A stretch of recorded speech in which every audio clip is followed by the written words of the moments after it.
In Mark's gospel, Jesus sends out the disciples on his mission during his ministry to go out and heal the sick and cast out demons. And he says to them, don't take a backpack, don't take extra sandals, don't take any money, don't take a staff, just go.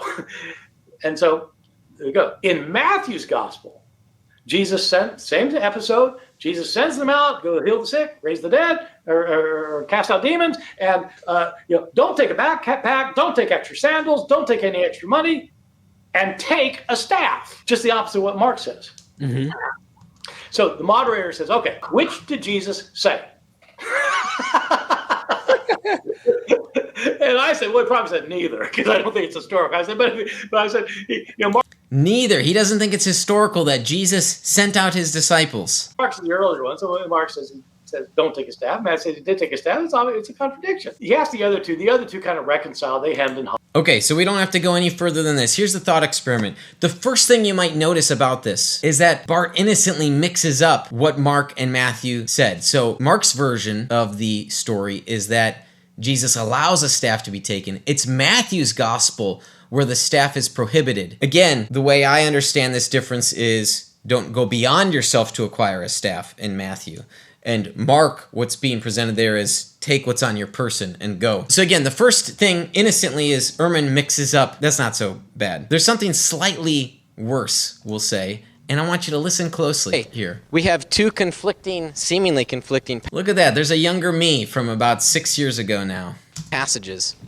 And Mike's got more gray hairs too. It's a part of aging, I suppose. Mark 6:8 says, these were his instructions. Take nothing for the journey except a staff. No bread, no bag, no money in your belts. Luke 9:3. Did you catch that? Luke! Loads. Luke 9. Says to Not Matthew. take nothing, not even a staff. Okay? It's the equivalent parallel account, reading horizontally. The example I used was the difference between Mark and Luke, not Mark and Matthew. Okay, so let's compare. So the way Bart recollects this event to Derek at MythVision, Bart describes the dispute as being over Mark 6:8 and Matthew 10:10. He doesn't give the chapter and verse, but Mark's account, Matthew's account. That's the way Bart remembers the event. According to the video recording that we just watched, in the video recording, the dispute was actually over Mark 6:8 and Luke chapter 9. We have a discrepancy. Now, this reminds me, I've watched a lot of Bart Ehrman's debates and videos, and he will commonly get up on stage and he'll say, well, how many angels were at the tomb? It depends which gospel you read. That's a common, it depends which gospel you read. Well, what was the example actually given at the Defenders Conference in 2019? Well, it depends which account you listen to. So what happens here is there's this casting of doubt, not just on this set of detail,